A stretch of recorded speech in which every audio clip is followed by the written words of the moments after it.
안녕하십니까. 황태순TV의 황태순입니다. 2020년 8월 11일 화요일입니다. 오늘은 잠깐 좀 서울 중부지방 같은 경우는 잠깐 비가 그친 것 같습니다. 역대 최장의 장마라고 합니다.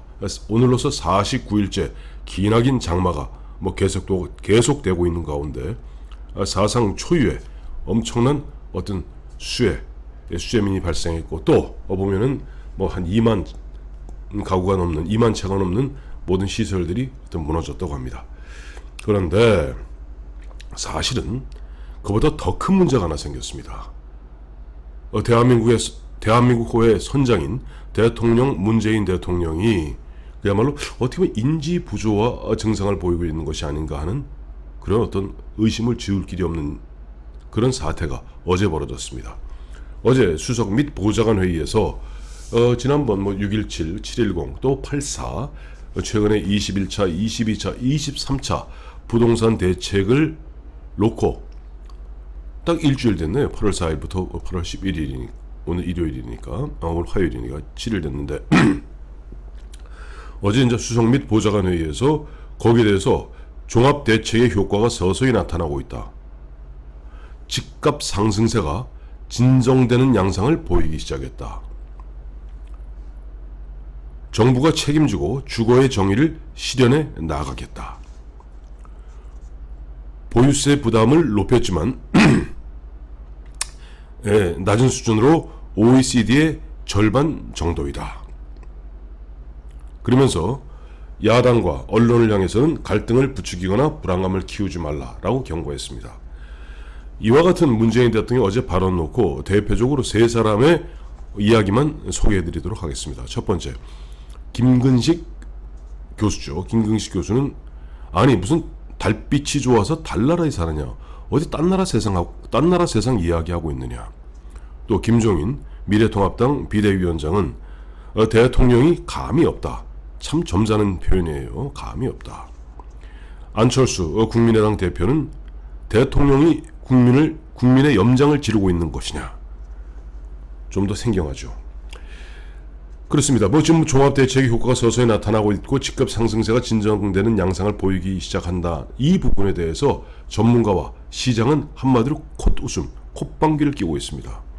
또 보유세 부담을 높였지만 낮은 수준으로 OECD의 절반이다 하는 부분에 대해서는 도표를 보여드리겠습니다만, 실상은 보면 보유세, 다음에 이제 거래세, 양도세 등등 합쳐서 실상은 OECD에서 두 번째로 부동산 관련 세금이 높은 나라가 우리 대한민국입니다. 거기다 제가 가장 큰 걱정은 뭐냐니까, 이 문재인 대통령, 좌파 대통령 문재인 대통령은 모든 것을, 아니 주거의 정의가 무슨 말입니까? 사는데 정의라는 게 어디 있습니까? 이 사람 보면 입만 열면 참 문재인 대통령은 좋게 이야기하면은 학습 능력이 뛰어난 것이고, 나쁘게 이야기하면 어떤 나쁜 엉터리 지식이라도 머리에 꼽아놓으면 절대 바뀌지 않는, 좋게 이야기하면은 벽창하고 나쁘게 하면 돌대가리입니다. 주거의 정의라니요. 주거라는 것은 경제 원리에 의해서 그야말로 한 것이 주거의 정의. 집을 갖다가 어느 큰 집에서 사느냐 작은 집을 사느냐, 이걸 정의의 문제, 이념의 문제로 보고 있습니까? 그러니까 이 양반 입만 열면 기회는 평등하고 과정은 공정하며 결과는 정의로울 것이다 라고 얘기했지만, 그것이 지난 문재인 대통령 3년 동안 새빨간 거짓말이라는 것이 만천하에 드러나지 않았습니까? 저는 이 문재인 대통령이 어제 수석 및 보좌관 회의에서 한 발언을 보고 문재인 대통령 둘 중에 하나일 수밖에 없다 하는 생각을 하게 됩니다. 첫째는 철면피다. 중국에서도 그 제왕의 덕목이라는 표현보다도 자격 조건 중에는 후훅한 사람을 이야기합니다. 즉 뻔뻔한 사람, 철면피를 이야기합니다. 자신도 이것이 아닌 줄 알면서, 그러나 자신이 한번 질러놨기 때문에 이것을 갖다가 사과할 마음은 전혀 없고, 그러니까 현상과 전혀 엉뚱한 얘기를 갖고 그야말로 강변하는 철면피, 즉 후훅한 사람이거나, 아니면은 앞서 말씀드린 대로 석두. 그러니까 밑에 부하들이, 참모들이 이렇게 저렇게 엉터리 보고서를 갖다가 올려도 그것을 갖다가 걸러내고 파악하고 무엇이 진실이고 무엇이 사실인지 그것을 구분해낼 능력이 없는 것입니다. 제가 그래서 인지부조화를 갖다 한번 사전을 찾아봤어요. 그랬더니 인지부조화는 자신의 태도와 행동 따위가 서로 모순되어 양립할 수 없다고 느끼는 불균형한 상태를 갖다가 인지부조화 상태라고 합니다. 왜냐하니까 문재인 대통령은 제가 말씀드렸죠. 뭐 좋게 이야기하면 학습 능력이 뛰어나서 어떤 백지죠, 백지라서 누가 턱 갖다가 먼저 정보를 주입하면 절대 바뀌지 않는 학습 능력이 뛰어난. 그래서 어느 날 대통령이 되기 전에 판도라라는 영화를 보고 야, 저 원전 때문에 큰일 나겠다. 저 원전 과학적으로 있을 수 없는 이야기거든요. 그냥 작가가 감독이 만든 그냥 판타지입니다. 그 판타지를 갖고 실제 과학적으로 저런 일이 있을 수 있다, 가능성이 몇 퍼센트 있다 없다, 그걸 따질 만한 지적 능력이 안 되는 거예요. 그러니까 판도라라는 영화 보고 그 다음에 탈원전 정책을 갖다가 대통령 되자마자 줄기차게 밀고 나감으로써 그야말로 우리나라 원전 최대 세계 최강국인 우리나라를 갖다가 그야말로 아주 우스운 나라를 만들어 버렸고 조만간 아마 우리 애청자 여러분도 집값에 내년 정도 되면은 전기요금 폭탄을 맞을 겁니다. 왜냐니까 한전과 한수원이 연간 10조 원가량의 적자거든요. 그 뭐로 메꾸겠습니까? 결국 요금으로 메꾸죠. 또 예전에 보면은 문재인 대통령이 청와대 노무현 대통령 청와대 민정수석 시절에 당시 보면 KTX 여기서 대구에서 이제 부산 가는데 가운데 천성산이라고 있습니다. 거기에 천성산에 저 터널을 뚫으면은 그 물이 다 빠져갖고 도롱뇽이 죽는다 해서 지율이라는 여자 승려가 단식합니다. 뭐 언필칭 100일 단식했다 그러는데 의학적 과학적으로는 있을 수 없는 이야기죠. 어쨌든 그 천성산 도롱뇽 살리겠다고 했을 때 그때 청와대 민정수석인 문재인 수석은 지율을 달라고 지율의 뜻에 따라서 그 공사를 중지시켜서 거의 2조인가 3조인가 손해봅니다. 근데 결국 뚫었거든요. 지금 보면 천성산은 도롱뇽 천지입니다. 즉 과학을 믿지 않고 의학을 믿지 않고 그 양반 그냥 뜬금없이 어떤 누가 머리에다 주입하면 그냥 고지곧대로 돌격 앞으로 하면 무슨 로봇캅도 아니고 돌격 앞으로 하면 죽어라 가는 문재인 대통령은 이게 진짜 뭐 인지부조화가 아닌가 하는 생각을 지울 수가 없습니다. 마침 지금 이 탈원전 이야기하니까 탈원전의 대책으로서 만들었던 게 뭐죠? 태양광입니다. 이번에 뭐 우리가 다 직접 눈으로 목격한 바입니다만은 태양광 패널 설치하겠다고 멀쩡한 산 다 깎아서 그 태양광 패널 설치했다가 어떻게 됐습니까? 결국 산에 박정희 대통령 이후에 촘촘히 심어놔서 우리가 수해를 방지하고 홍수 때 산사태를 방지했던 나무 다 잘라버리고 거기에다 꼽아놓으니까 난리가 나지 않았습니까? 패널이 무너지고 산이 무너지고 산사태가 나고 그런데도 문재인 대통령이 뭐라 그러냐 하니까 4대강 사업에 어제는 4대강 사업에 대해서 전문가 그룹과 실제 이 문제를 갖다가 한번 효과를 갖다가 분석해 봐야 될 것이다. 이 얘기 왜 나왔냐니까 정진석 의원이 처음에 한 대로 4대강 그 다음에 섬진강까지 5대강 했으면 이번에 섬진강에서 그 난리 나지 않지 않았느냐. 4대강 사업 22조 일단 정비했고 그래서 물에 홍수 방지를 갖다 어느 정도 했는데 문제는 글로 들어가는 지천 정비를 갖다가 박근혜 정부 이후에 게을리했기 때문에 결국 이 모양 이 꼴이 난 것이 아니냐 했더니 거기에 대한 반박성 이야기로 그 이야기를 한 겁니다. 그러니까 오늘 권성동 의원이 박아버렸죠.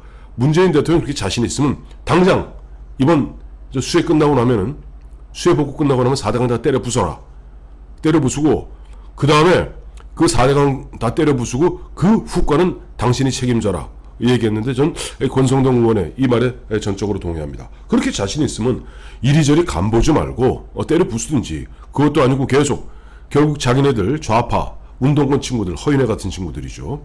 그들 먹여 살리기 위해서 태양광 사업했던 거 아닙니까? 허윤회 씨 지금 어떻게 됐는지 아시죠? 자, 근데 이제 보면 그래요. 이제 인지 부조화. 사실 문재인 대통령 후보 시절부터 여러 문제가 있었습니다. 한번 사진 보여드리겠습니다만은 2017년 3월 10일 당시 박근혜 대통령이 헌법재판소에서 탄핵이 결정되는 순간 문재인 대통령 팽목항으로 달려가서 글을 썼습니다. 얘들아, 너희는 뭐 나에게 뭐 별이 되었던가? 참 고맙다. 그리고 2017년 4월 10일 어머머, 그 중요한 3월 10일과 4월 10일 한 달을 틀렸네. 그때 이야기가 이거 뭐 혹시 좀 문제가 있는 거 아닌가 머리에. 또 한번 보여드리겠습니다. 대통령 후보 시절에 당시 보면은 최성이다, 안희정이다, 그 다음에 이재명이다, 문재인 후보들 내부 경선 벌일 때 사다리 타기 하는 거 있습니다. 그 사다리 타기 사다리를 제대로 못 타요. 그때 나왔던 것이 이분이 뭐가 좀 문제가 있는 것이 아닌가 라고 얘기하는데, 제가 국가 지도자의 대통령 또 뭐 총리 할 거 없이 국가 지도자의 정신 건강은 굉장히 중요한 겁니다. 왜냐하니까 1958년 중국의 이야기입니다만은 이 좌파들이 좋아하는 마오쩌둥이 어느 날 가다가 보니까 그 나다를 쪼아 먹고 있는 참새를 보고 난 다음에 참새를 째려보면서 저놈은 정말 나쁜 새다.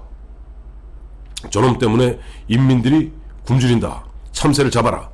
난리가 났습니다. 그래서 그때부터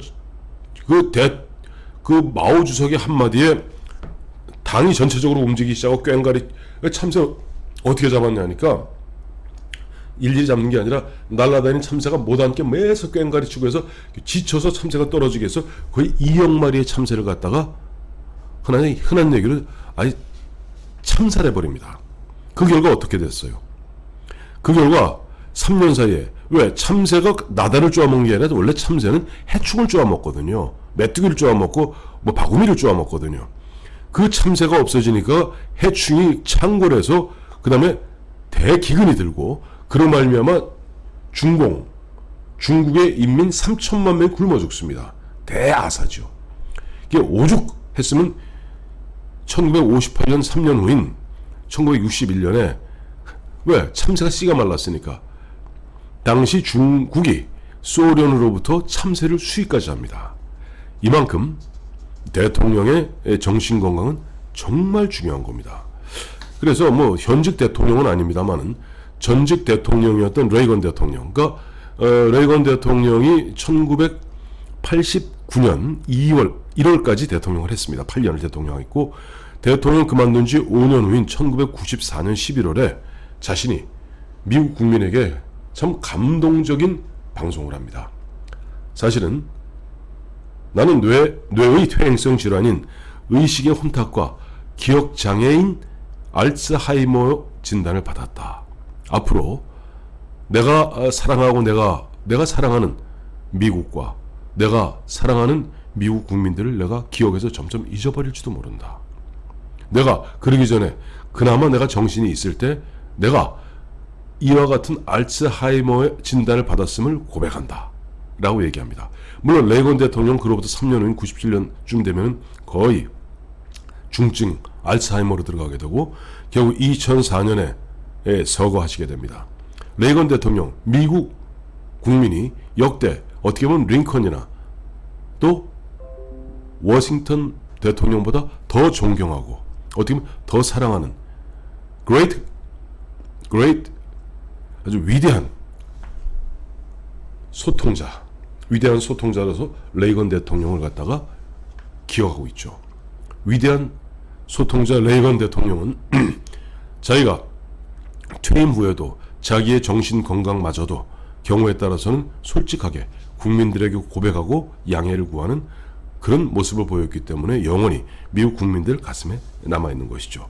그런데 지금 대통령이 어제 수석 보좌관 회의에서 얘기한 바와 같이 세상과 전혀 동떨어지게 정말 만약에 문재인 대통령이 앞서 말씀드린 대로 철면피라서 후욱해서 사실은 아닌지 알면서 그렇게 얘기했다면 그나마 덜합니다. 근데 실제로 대통령이 정신이 혼탁하고 판단이 흐려져서 아래 참모들과 아래 부하들이 거짓 보고를 올려도 참과 거짓을 구분할 수 없고 계속 처음에 주입된 그 생각 갖고 고집만 한다면 이거는 어마어마한 국가적 불행이죠. 그래서 대한민국 헌법 71조는 대통령이 권위되거나 사고로 인하여 직무를 수행할 수 없을 때에는 국무총리, 법률이 정한 국무위원회 순서로 그 권한을 대행한다 라고 되어 있습니다. 그러니까 대통령이 권위되거나, 이거는 무슨 박정희 대통령의 케이스고, 또 보면은 탄핵 소추되었던 노무현, 박근혜 대통령의 케이스죠. 사고로 인하여 직무를 수행할 수 없을 때 이 사고의 범위를 어디까지 우리가 해석해야 되느냐, 한 번쯤 진지하게 고민해 볼 때가 된 것 같습니다.